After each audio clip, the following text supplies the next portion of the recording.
ఏమో ఏమో మెరుపులు పడిపోయినా మీద ఓడి నాయన ఏంది ఏమో ఏమో అయిపోయింది నాకు తలతో తిరిగేస్తుంది ఒళ్ళు నెత్తి వచ్చేస్తుంది కింద లేచిపోతుంది ఓడి నాయన తొందరగా వెళ్ళిపోతుంది నుంచో ఏమో తొందరగా డాక్టర్ కాడ చూపించుకోకపోయి కాలు కూడా నలిపింది.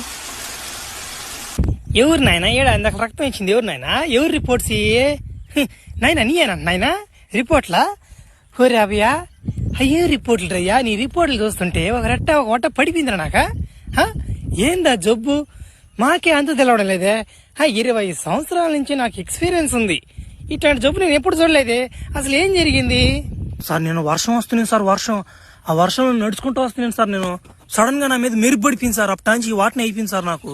ఏంది మెరుపు నీ మీద పడిపోయిందా? మెరుపు నీ మీద పడినా కానీ బతికే ఉన్నాను ఇంకా. ఓరే నాయన నువ్వు మనిషి కాదురా నాయన, మనం మృగనివిరా. సరే నీకు వచ్చిన జబ్బు ఏందంటే పేరు లేదు, దానికి పేరు ఇంకా పెట్టలేదు అని చెప్తాను. నువ్వు ఏం లే మా కన్నా కొంచెం స్పీడ్గా ఉంటావు మనిషివి. నువ్వు కానీ తలుసుకుంటే మా కంటికి కనపడకుండా వెళ్ళిపోతావు అట్లాంటిది. ఇంకోటి ఏంటంటే నీకు ఇంకా చాలా ఉండే, అది కూడా నాకు తెలియదు. ఇంకా నాకు ఇంకా బాగా డీప్ గా బ్లడ్ టెస్ట్ చేస్తే కానీ నాకు అర్థం కాదు. ఇంకా నీకేం తేడాలు కనిపిస్తున్నాయి చెప్పు. సార్ ఆ రోజు నా మీద మెరుపు పడిన రోజు నుంచి నా తల తిరగడం కానీ నా బాడీ కొంచెం షేప్ అవుట్ కొట్టేసింది సార్. బెలకాయ మాత్రం ఎప్పుడు లేసే ఉంటుంది సార్, అదే సార్ కొంచెం డ్యామేజ్గా ఉంటుంది.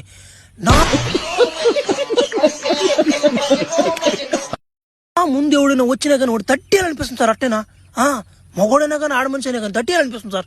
అట్లాంటి టెంప్ట్ వచ్చేస్తుంది నాకు. ఊరి నాయన భలే సమస్య ఇదే.